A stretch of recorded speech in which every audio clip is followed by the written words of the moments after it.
Good afternoon. Welcome to the section 10 on pattern recognition application. We're going to have 4 talks in this section. I would like to invite the first speaker, Servati Neto, Alao Servati Neto, will present a paper on ISOMAP KL, a parametric approach for unsupervised metric learning.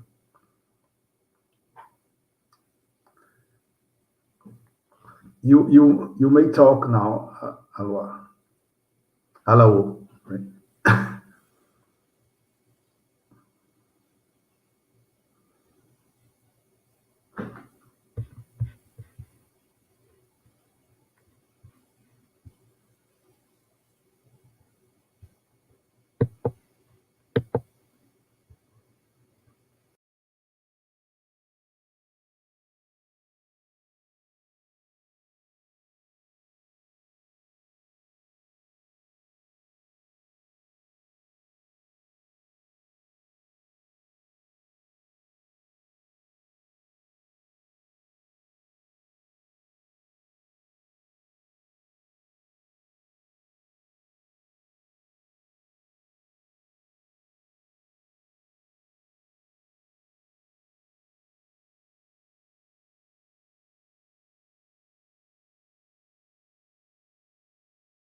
Hello, I am Lord Servati, and this is the presentation of our work entitled ISOMAP KL, a parametric approach for unsupervised metric learning. These are the contents of this presentation: a brief introduction of our work, a description of the components of our method, isometric feature mapping and Kobe-Kleiner divergence, followed by the proposal of a way to join them in order to possibly attain better results, and then how we experimented using this method and the results achieved with it. Finally, a conclusion describing our findings over the course of this work. The study of manifold learning techniques began with ISOMAP, and it has been shown that the degree of contrast provided by the usual Euclidean distance is poor as the number of features increases. Therefore, we suggest a non-Euclidean parametric measure, the relative entropy, or KL divergence. Our main goal is to replace the matrix of pairwise geodesic distances D, which is obtained from the KNN graph whose edges are weighed by the Euclidean distances, by the entropic distance matrix Z, which is obtained from the KNN graphic whose edges are weighed by the symmetrized KL divergence between multivariate quotients estimated from local neighborhood patches. Overall, the result we got from our method is that, in general, the clusters show a lower interclass scattering, and since our method is patch-based, it's less sensitive to the presence of outliers and noise, making it a promising alternative for unsupervised metric learning. ISOMAP isometric feature mapping can be divided into 3 main steps: building an undirected proximity graph using the KNN from input data, computing a pairwise distance matrix D using n executions of Dijkstra's algorithm, or one of Floyd-Warshall, and estimating new coordinates to the points in the Euclidean subspace of RD by preserving the distances through the multidimensional scaling method. ISOMAP was the first manifold learning algorithm for dimensionality reduction. The basic idea is to build a graph linking the k nearest neighbors in the input space and compute the shortest path between each pair of vertices in a graph, and knowing the approximate geodesic distances between the points by the non-mapping to an Euclidean subspace of RD that preserves those distances. The hypothesis assumed that by the ISOMAP algorithm, that the shortest paths in the KNN graph are good approximations for the true geodesic distances in the manifolds. Kobe-Kleiner divergence is a similarity metric between probability distributions in the form of this equation. In this work, we use the KL divergence between 2 multivariate Gaussian densities that is better described in our paper. An interesting point is that KL divergence is not symmetric. Therefore, we have to find a way to symmetrize it by using this equation. Applying the symmetrization to the KL divergence between two multivariate Gaussian densities results in this equation, which we use as a parametric similarity measure between patches. That is, the Euclidean distance between 2 points in the KNN graph will be replaced by the symmetrized KL divergence between two local neighborhoods, where the hypothesis that locally these points are normally distributed.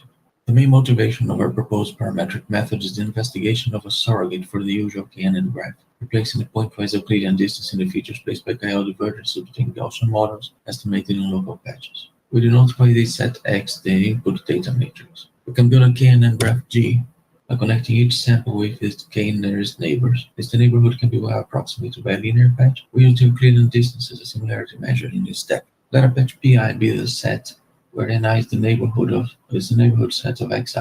Then we can define the patch matrix Pi as equation 5.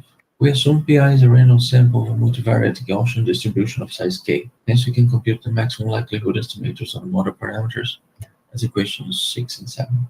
Let Ci denote the ith cluster. Then for each data point I in Ci, let Ai be the mean distance between I and all other points in the same cluster Ci, where Dij is the distance between data points I and j in the cluster Ci. In other words, we can interpret AI as a measure of how well the data point I is assigned to its cluster. The smaller the value, the better. Then we define the mean dissimilarity of a data point I to a cluster C as the mean of the distances from I to all points in C. For each data point I, let Pi be the smallest mean distance of I to all points in any other cluster, which I is not a member. A cluster with the smallest mean dissimilarity is the neighboring cluster of I because it is the next best fit cluster for point I. Let equation 10 be the Seligman's value of the data point I, and Si equals 0 if modulo Ci is 1. Combining both definitions, we have equation 12. An Si close to 1 means that the data is appropriately clustered. If Si tends to -1, then I should be clustered to its neighboring cluster. An Si near 0 means that the data point I is on the border of two natural clusters. This is a snippet of a table presented in our paper with some rows removed at random to fit the slides, where the column ISO-KL denotes the proposed parametric method under multivariate Gaussian hypothesis. The results suggest that, on average, the proposed ISO-KL is more efficient in building a meaningful representation in terms of the consistency within clusters of data than other methods for this dataset. Moreover, in 60% of the cases, the proposed method produces better defined clusters. In the second set of experiments, we compared the performance of the proposed method against PCA, kernel PCA, ISOMAP, LLE, and Laplace and eigenmaps in supervised classification.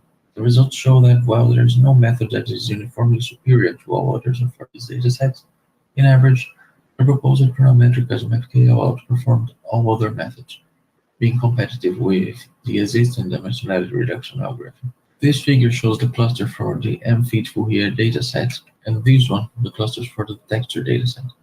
Note that the clusters produced by ISOMAP-KL show less overlapping, that is, they tend to be easier to discriminate by pattern classifiers. In conclusion, our results indicate that besides improving the quality of the clusters, the proposed method can also improve the supervised classification accuracy, indicating that it can be better suited to unsupervised metric learning than regular PCA, kernel PCA, and some manifold learning algorithms.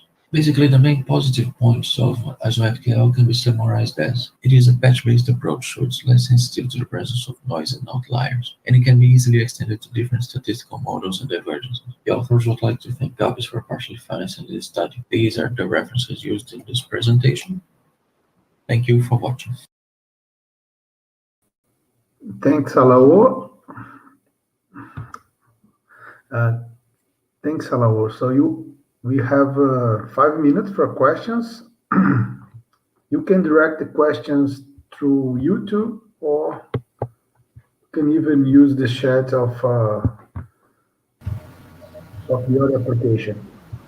I'm checking both here. StreamYard or YouTube? Yes. Does the audience have any questions? So I'll start with some questions in this case. Hello. Your approach can be used to reduce dimensionality, right?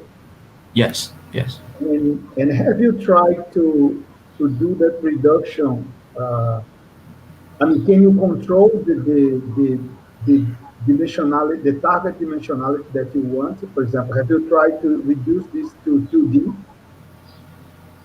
No, we try to reduce to a experimental k that would give the better coefficient results. To find a smaller coefficient. So Uh, you coefficient. try to optimize Yes, to the value of optimize the D. So batch you size. don't go beyond that, right? Yeah. Yes. Okay. What do you think if you try to go beyond that? I mean, if you use the same framework, MDS, using the, I mean, can you do that? Can you change the optimization and try to go from ND to 2D, for example? Or this I'm is too sorry, complicated? I couldn't listen. Can you repeat? Do you think it's possible to change your framework and go from ND to 2D? Hmm, I suppose it is possible, but we have only tried to optimize it initially in order to see if it was more effective than other methods. Okay, I'm saying that because I think there is a great interest for methods that could do the projection from ND to 2D in applications related to deep learning, for example. Yes, And people have used TSNE and UMAP because these are non-linear projection approaches. yes, So your approach, as far as I understood, is more linear, right? So you cannot, because of the MDS, right? So yes. We use linear patches to approximate.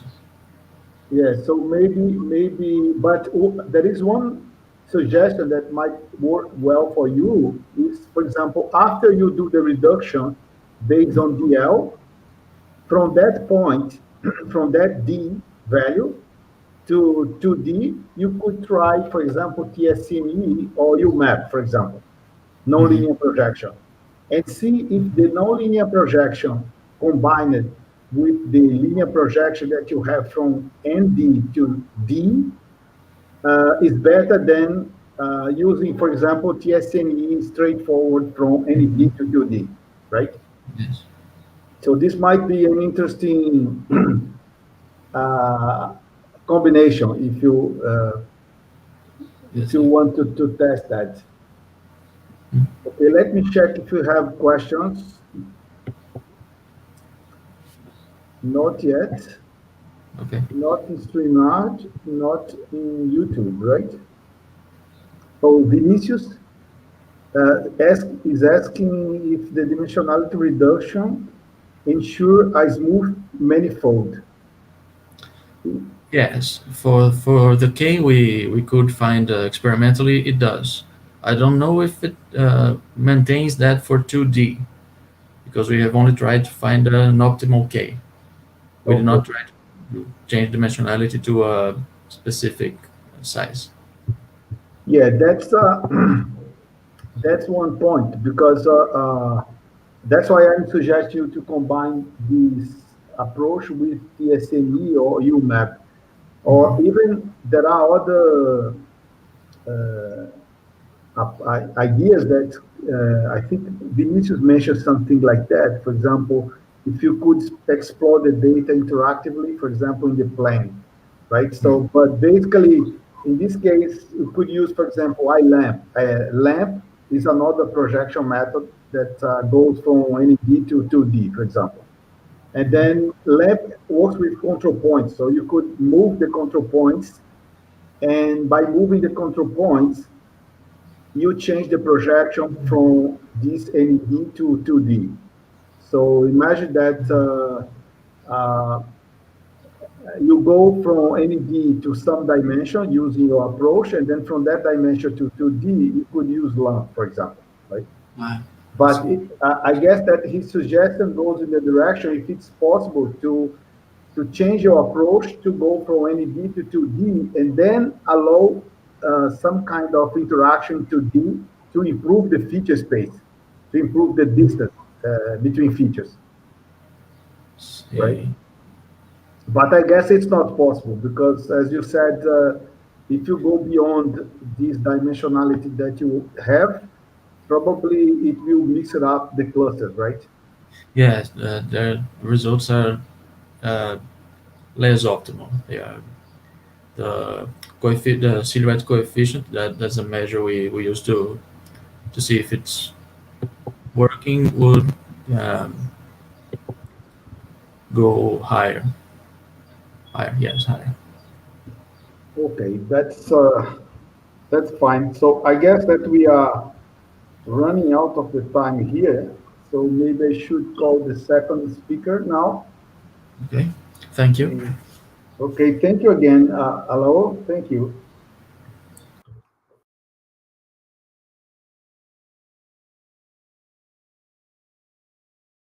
Okay, I'd like to call the second speaker today is Samira Santos Silva. The title of her talk is Using Partial Least Squares in Butterfly Species Identification. Samira, you there?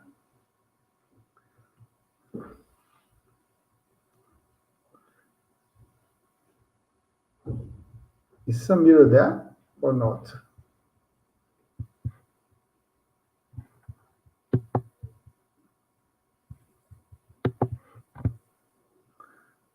Gustavo, I think we can. Okay.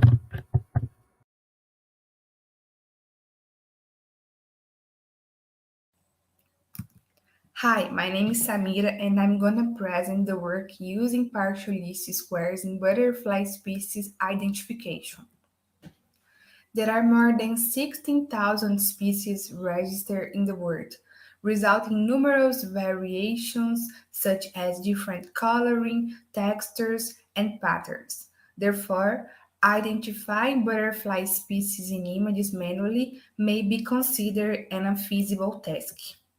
Therefore, this work aims at performing automatic identification of butterfly species in images, combining histogram of oriented gradients, HOG, and local binary patterns, LBP descriptors, as well as partial least squares models. The proposed approach is composed by three stages: cropping and normalization, feature extraction, and classification. The first step in the proposed approach is cropping and normalizing images. To crop butterfly images, we use a mask image. Then we normalize images in order to obtain images with the same resolution. In order to extract features from butterfly images, we use two image descriptors, HOG and LBP. The first one extracts color and shape information, and the second one handles texture information. The classification stage consists in predicting species of butterfly images and can be divided into training and test phases. Each phase considers half of samples to perform. In training phase, a PLS classifier is trained for each species using as positive class a determined species and the remainder as negative. PLS consists of a regression that has been used in the literature in several approaches, but its use for the recognition of butterfly species has not yet been tested. PLS can handle high dimension feature vectors and few samples in training stage. In test phase, features extracted from each image of test set are present to each classifier, which returns a response value. The classifier whose response value is the highest was trained using as positive set samples of the most likely class. Thus, this is the predicted class or species to that image. Finally, images of lead butterfly dataset are used in order to perform experiments with the proposed approach. In this table, we report a literature comparison. The three ways of describing images outperforms the results available in literature considering Leeds butterfly dataset. The difference achieves approximately 21% when comparing the proposed approach to, which provides the best average accuracy, to the ground truth templates approach. The approach proposed in this work use LBP and hug descriptors in combination with the PLS classifier in N1 against all protocol. The results have shown that the proposed method outperformed a state-of-the-art approach in approximately 21%, considering the average occurs. It is possible to conclude that LBP seems to better describe butterfly images since they differ more in texture than in color or shape. As future works, we intend to perform the experiments using a larger data set collected by the authors. And we also consider performing experiments regarding other descriptors and classifier of literature. Thank you very much.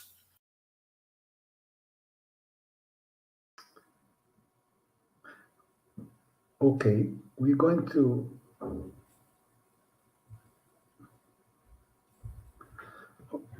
Okay, let's start the questions about the work of Samira.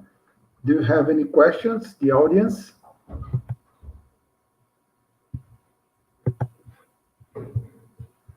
Okay, it seems that Andrea Bakes have a question. So why the authors selected these methods? Did you evaluate more traditional approach such as Rah, Leak, and Fourier, etc.? Samira? Samira, can you hear us?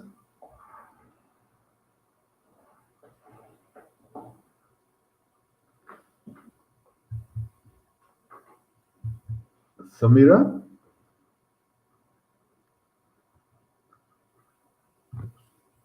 It seems that she's having a problem with the microphone, I guess. Is Samira or anyone else co-author of this paper in the audience? Alexandre Silva, Sinclair. Well, that's strange. So let's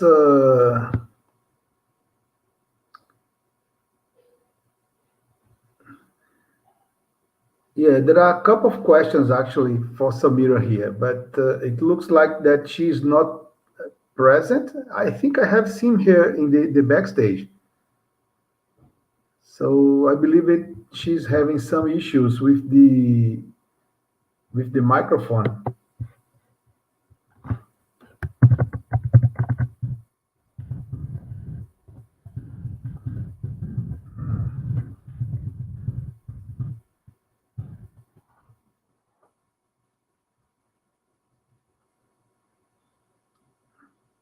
Okay, she's not in the stream, so, and not in the chat. Okay, so basically, I guess that we can, in this case, thank Samira again and then move to the next talk because she's not there for the question. So maybe she can, you can send a message to her later and then she can answer those questions related to the questions posed by Andrea Bakes and the other from the audience, Pedro Del Mondes, right? So you better ask Samira later on. So let's move to the next talk then. Oh my God, my screen just frozen here with the name of the talk. So let me check here again. The next talk, the next video is entitled Wild Boar Classification by Using a Fusion of Texture Analysis Methods, and it will be presented by Andrea Bakes.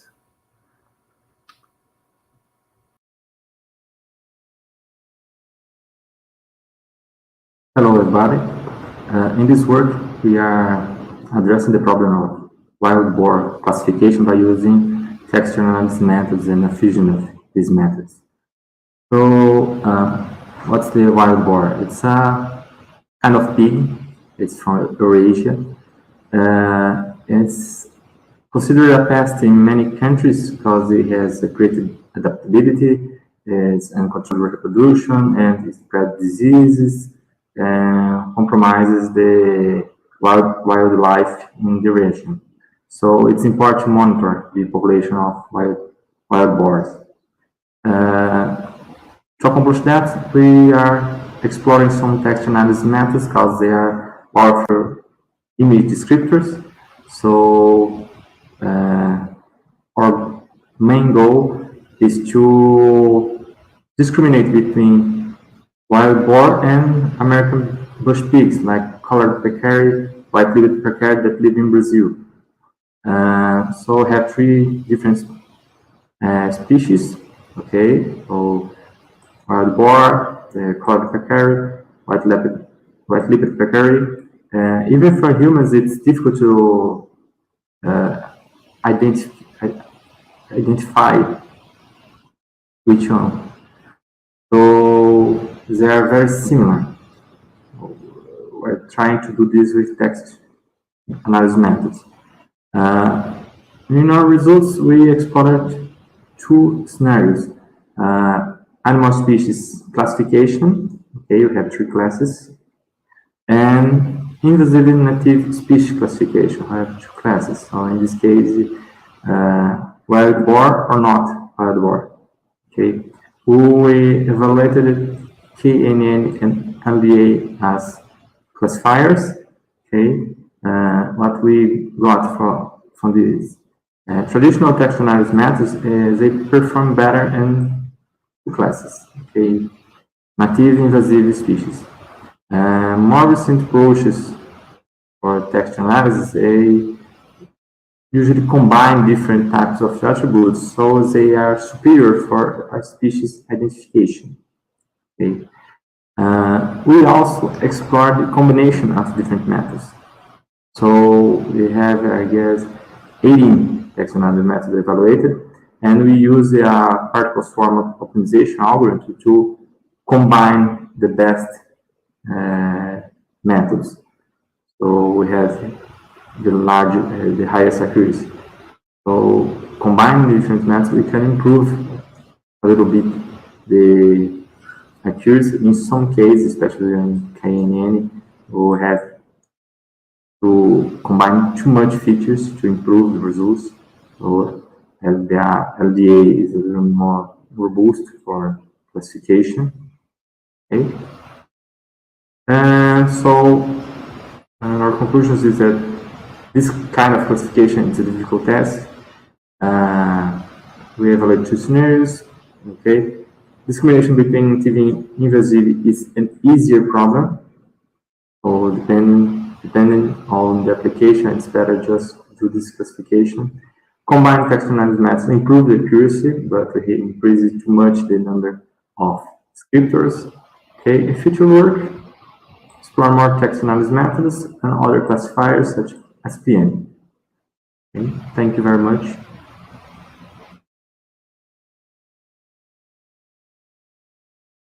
So questions to André Biggs? Hello? Thanks, André. Questions to André Biggs? Let's see.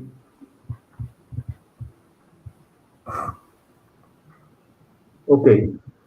André, you have questions to André Biggs?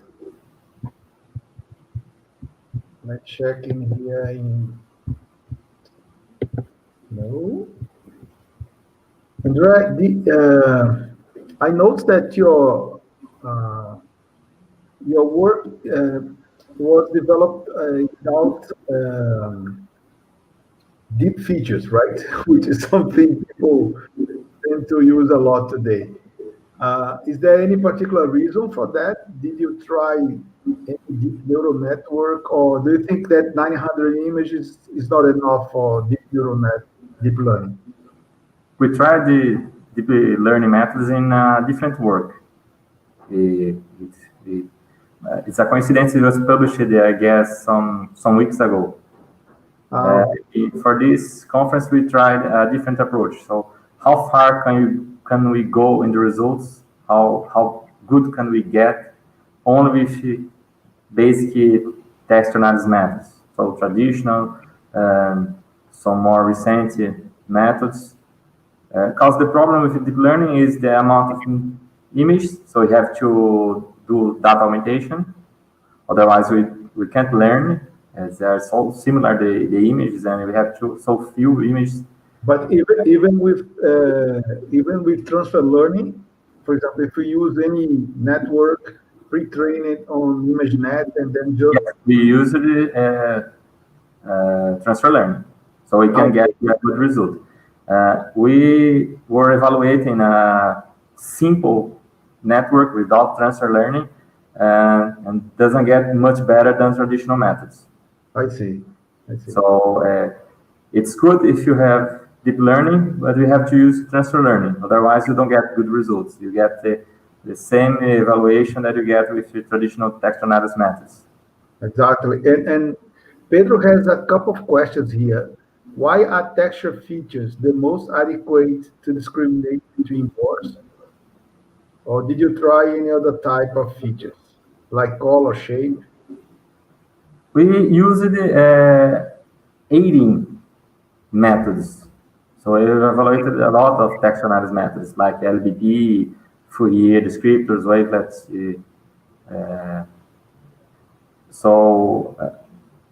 In the paper, we have which combination was best in each scenario. And we have some remarks like traditional methods like Fourier, wavelets are better to discriminate between only two classes. It's an invasive or a native species. It's a wild boar or a native species. I guess also that the shape would be complicated because you don't want to do the segmentation, right? So this is something that, and just to conclude, do you, the network that you use, which one was tried for this problem you mentioned? The network, in the other paper, we evaluated the HasNet, AlexNet, Inception V3, and I guess SqueezeNet. Okay. I would suggest you to evaluate the VGG 16. It's surprisingly good in many different applications, I think. I'm not sure if you evaluate the SqueezeNet or VGG. I have to check it. Okay, thanks, Andre. So we are running out of the time because we still have another talk in 10 minutes. So I'd like to invite the next speaker. So I thank you again. All right. So the next talk, although I'm caught of the paper, I have not memorized the title. And my screen froze again. So it's learning CNN filters from user-drawn image markers for coconut tree image classification, and the paper will be presented by Italus de Souza.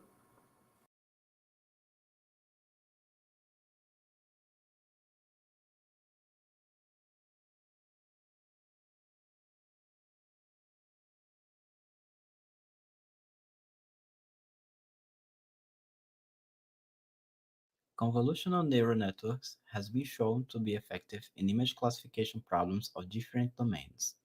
However, training these models usually requires a large volume of annotated images. This can make it difficult to apply these methods in domains where it is not feasible to build large training datasets. We can divide a convolutional neural network into a feature extractor and a classifier. In this video, I'll talk about a method that needs a minimum number of images to train CNN's feature extractors. Feature learning from image markers, FLIM, is a method that learns the features from markers drawn on images selected by the model designer, thus allowing more control and understanding of the process. To evaluate the method, we apply to the problem of classifying images of coconut trees. We compare CNNs with feature structures learned with FLIM with a popular model from the literature. Let X be a dataset of images. We have images of the blue class and the green class. We need to draw markers on those images in regions that we think are relevant. But as an image classification problem can have many training images, placing markers on all our images would be a prohibitive job since the user must do it. So we use a projection to select images that we are going to place markers on. This projection maps images that are points in high-dimensional space to a 2D space that we can visualize. Through projection, we can identify groups of images that are similar. And then, we select some of those images to place markers because it must have good features to identify images close to it. After selecting the images, we add markers and then use them to learn feature structure. To do this, we draw markers in regions that we think are important to identifying the class. Take a patch around markers pixels. Those patches can overlap.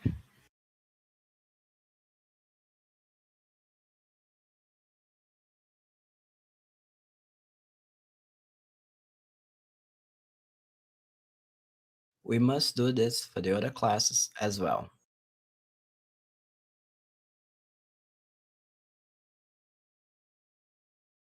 We can do this for several images, and now we have a large number of candidates kernels.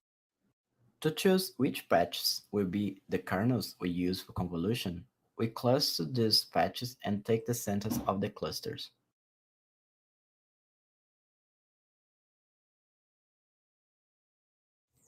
The entire set of imaging has 13,587 patches of 19 by 19 with a 80 centimeters spatial resolution, 10,268 of coconut tree images, and 3,319 of not coconut tree images. We use 200 images of training set and 11,377 images for the test set. The idea of such a small training set is that we believe that our method does not require a larger number of labeled images for training. We selected 4 images to place markers, 2 for the coconut tree class and 2 for the non-coconut tree class. We made this division between training set and test set 3 times and repeated the same experiments also 3 times. We then considered the following scenarios. Results using precision recall and F-score can be seen here. Note that the feature structure learned with Flynn with an MRP classifier was tied technically with the VGG fine-tuned with the weights from ImageNet. But note that VGG is a much more complex network with many more parameters and trained with a much larger number of images.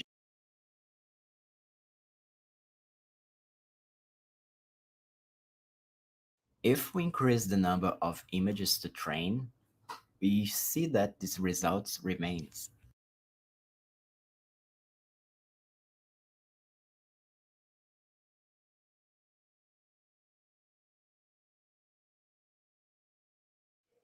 Thanks for watching.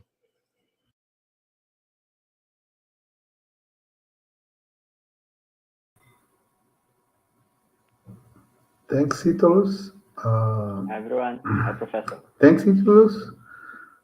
Okay. Thank you, Hi, Italus. everyone. Yes. Let's check the audience. Do you have questions for Italus?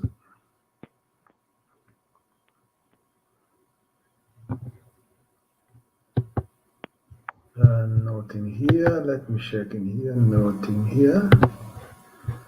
Okay, I will make some questions Italus, in this case, just to start the process. Have you tried this with more classes than only 2? And also, how many layers that you usually use? For example, do you have to draw markers at each layer, or you draw markers only at the first layer and the network learns from those markers any architecture that you want to learn? Can you explain that? Okay. I invite everyone to watch the long video because this is answer that. But we only have to place markers on images for the first layer because we can reuse those markers for the layers that come next. For this problem in particular, we use just one convolutional layer, but we can use more layers, but we wanted to keep it simple, so we can evaluate it faster. But you can use for more layers, and you can use more labels as well. But you have to place markers in the image of all layers, or labels, I'm sorry. Okay, so Vinicius is asking if you think this approach can work with other classes rather than coconut trees, for example, and does it can be generalized? Yeah, we believe that can be generalized. Actually, we have done some experiments after the publication of this paper, and we are confident that we can generalize for other problems, not just for this, just one in particular.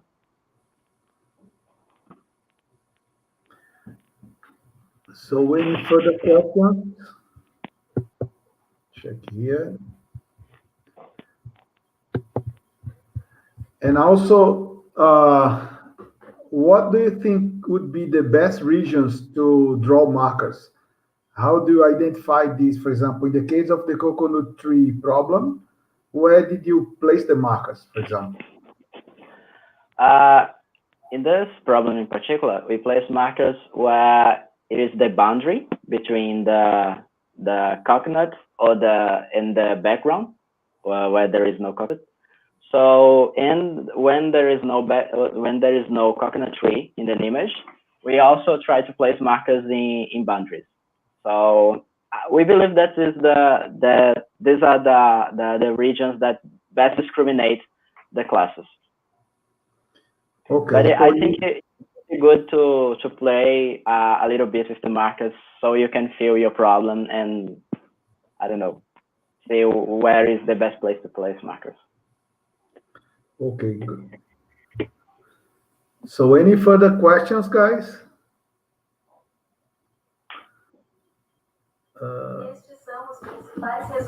My gosh, the Google was watching my microphone.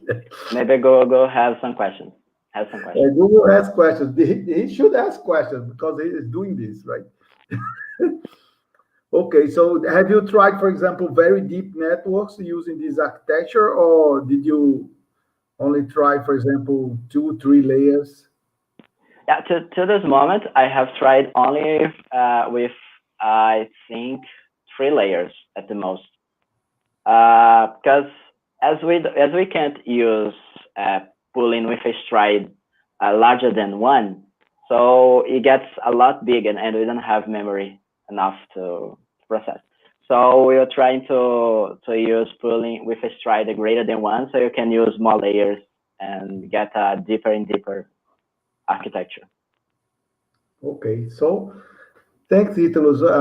We are just at the right time, right? 1:45. So I'd like to conclude this section then by thank you again, and thank you all for the audience and the presenters. Thank you. Soraya, do you want to say something related to the announcements of the program, for example?